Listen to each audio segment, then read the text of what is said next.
Hello everybody, welcome to the French Grand Prix of 1954. Previous results carry round 4 of this year's World Championship, 9 rounds in total, so we'll be just under halfway through the season after we finish this Grand Prix. Mike Hawthorn and pole, having won the last 2, building up quite a comfortable lead in the World Championship.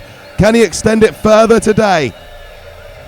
And away they go, and Hawthorn I think is away a bit slow, but still think potentially on him. Look at Ascari, once again Ascari making a perfect start and going potentially into the lead. He's going to be challenging Hawthorn as they go down into the first turn. What's happening? Hawthorn does fight his way back. He is still in the lead of the Grand Prix. Ascari into second place ahead of Giuseppefarina, who will be annoyed because he felt he really should have won the United States Grand Prix and potentially in Belgium as well. So Farina won't be happy to now have Ascari in between him and his teammate at the front of the field, because there is more work for Giuseppefarina to do in that Ferrari, and running out a bit wide there. Don't want to really take that chance, but he's taking it. And the Mercedes, once again, they're having issues, and they are really having issues because they are off and out of the race. So the Mercedes once again having issues getting it into the corner. They've got a lot of work to do. Can they get it right before the end of the season, or even into next year? We'll have to wait and see. But there we go, Hawthorn leading into the hairpin, then Ascari, then Farina, and Hawthorn has spun it! Oh no, that's not the first time Mike Hawthorn spun it there. I swear he spun it there last year as well. And he has spun away a fantastic position, potentially to drop all the way back to what I think is 10th place in amongst the Trintignant and the Maseratis. So a lot of work for Mike Hawthorn to do. Gonzalez is up in a 5th, the first time he's been in the points since Indianapolis, I believe. And well, he didn't get points in Indianapolis, but the first time he's run in the points since Indianapolis. He's only got the 8 points from his win in Argentina on the board so far this season. Ascari continues to lead, but he does have a menagerie of Ferraris and the simcagordini behind him.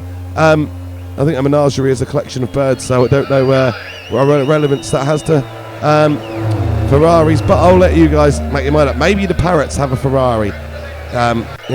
There we go. So Ascari is coming down now to the final turn at the end of lap 1. He is going to lead through here and go into lap 2. We know there were some problems for grip last year. Ascari having no issues, but Farina has had issues and everyone is held up behind him. What on earth is happening here? Who is going to get through in a second? Farina rejoins in 5th place. One of the Maseratis spinning out there as well.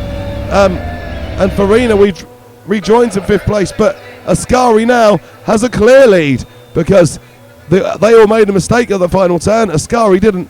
It's a long run from the final turn down to the start-finish line here, of course. And Ascari is about to cross that now to register a race lap led Valencia. And if they keep going at this rate, it could well be a first victory. And Ascari is starting to come into things. And maybe people should have learnt this year not to give Ascari P1 because it might be more difficult to take it away from him once he's in it. But Maglioli, then it's Gonzalez in 3rd, then Behra, and then behind is, I think, is it Trintignant in 5th place?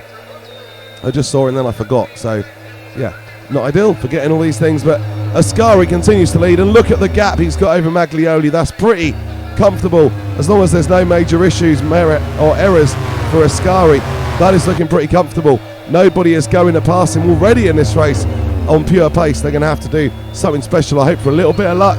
We know the Lancia did break down in Argentina, and it wasn't perfect in Indianapolis either, so there is maybe some potential, but at the moment Ascari is keeping it clean, he's doing well, and the Ferraris behind him, they just keep on making mistakes. I wonder if we're going to see another one here, because the hairpin's one of those corners. Maglioli does collect up, but behind him Gonzalez runs a bit wide, and Behra making his way through in the 3rd place. That's nothing that Gonzalez can't readdress in that Ferrari. He'll certainly have the pace, but well, if he keeps making mistakes and Behra doesn't, he won't have the pace anymore. Hawthorn has forged his way back into 6th place again already, so Hawthorn is driving well. He is determined to try to get something from this race, because at the moment he isn't going to get anything. And although Farina is obviously down the pack or out of the race, I'm not sure which one, so Farina, who is closest to Hawthorn, might not score any points, but if Ascari and Gonzalez starting to get on the points scoring bandwagon, then Hawthorn's going to have to be aware of them coming back towards him. And Ascari at the moment is looking imperious. The car is fast, and Ascari is not making any mistakes, having any errors. There's no complaint of lack of grip from Alberto Ascari. He is just doing his job, and he is doing his job absolutely superbly. Through he goes, still in the lead, looking to claim that first victory for Lancia. Maglioli there in second. Will he keep it in a straight line? No, he doesn't. Maglioli spins off, and they're all having problems with grip there, but well, that was Behra going off and Gonzalez going in second, and that actually looked to me, that didn't look like he might have done, but that didn't look like Behra made a mistake. That looked like Gonzalez tried too hard and went into him. Hawthorn trying to get him into the points, but he is off again, and that's going to make a mess of Hawthorn's attempts to try to get back into the points positions. But Alberto Ascari continues to lead. We are 2 laps out of 3 in this French Grand Prix, and once again the French Grand Prix has seen action. It's not maybe a wet race and not quite as dramatic as we have seen other years, but it has still seen a lot of action and a lot of positional changes, and has also seen some hope of coming back once you've fallen backwards this year, as we've seen from Hawthorn before he had that second off anyway, from Maglioli, who has come back in a third, having spun away second place.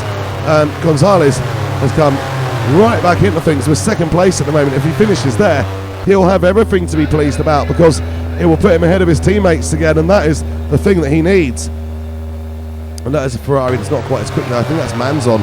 Looked quite impressive in Argentina, has really been anonymous since, and the big disappointment of Ferrari this year, I would say, Robert Manzon. But here goes Alberto Ascari, still leading through the hairpin for the last time. We're going to keep watching the Ferraris through here, because we know that it's one of the 2 corners around which they tend to make a lot of errors. So let's watch Gonzalez as he comes down to the hairpin now. Quite a way behind Ascari, but actually closing in the gap quite nicely, but not for very long, and that is a significant spin. That's worse than Hawthorn's one, because he was facing the wrong way. Can Gonzalez get going again? He really would love to get his first points since Argentina, to try to get his season back on track. There has been the Ferrari drivers, Gonzalez, Farina, and now Hawthorn, they all have tales of what might have been already this season. And Behra going past Gonzalez, but you can see Gonzalez has the pace and confidence to pull straight back out of his slipstream again. There is Transignon. He is all the way up to third in the Ferrari now, started 15th on the grid, and he's trying to apply pressure to Umberto Maglioli. He would love a home second place. He's got potentially a home podium, but the second place would mean even more to Maurice Transignon. But it doesn't look like anybody is going to topple Alberto Ascari here in Reims today. What a fantastic performance from Ascari. No mistakes out of there once again. That Lancia is staying nice and solid, and Ascari heading towards an almost certain victory now. And look at the gap back to Maglioli as well. We're going to have to keep watching these Ferraris, because we know they lose it around here. Will Maglioli hold it? No, he won't. Maglioli is round, but Transignon holds on, and Transignon is through into the second place that he wanted, and he's going to be there. Behra has got off again, and that's another Ferrari there got off. I'm not sure which one it is, but Ascari crosses the line to take a first victory for Lancia in Formula 1, and to get himself right up the championship standings. And potentially, if he was to win the next race, Ascari would suddenly be in the championship battle, and he's going to be starting from pole. So no better positions to start from than that. Transignon crosses the line in second, but 18.8 behind Ascari. And then who is going to be third? Let's have a look. It's going to be Maglioli. I think no, it's Gonzalez. Sorry, Maglioli dropping back. Gonzalez up in the third place. And jeanbehra crosses the line of full final, and Sergio Mantovani takes first points finish of the season for Maserati. Maserati, for all they've been up against it, they get points today. And Fangio will feel that he's left for Mercedes at just the wrong time. Well, Maglioli in the end, he ended up spinning off and not being able to continue, so he is going to be well down the field. As are Hawthorn and Farina, they retired, so yeah, it's going to be a massive fight back job for them in the next Grand Prix. But Ascari, the victor, well done. So here is the finish order. Top 5, of course, in 1954 score points, and those are your top 5. And we're going to have a look at the championship, because Hawthorn still leads at 22 points. Farina still second on 16. But there have been movements behind them. Gonzalez 12, Behra 12, Ascari 12, and Transignon up to 8. Thank you for watching. Please like and subscribe. Take care.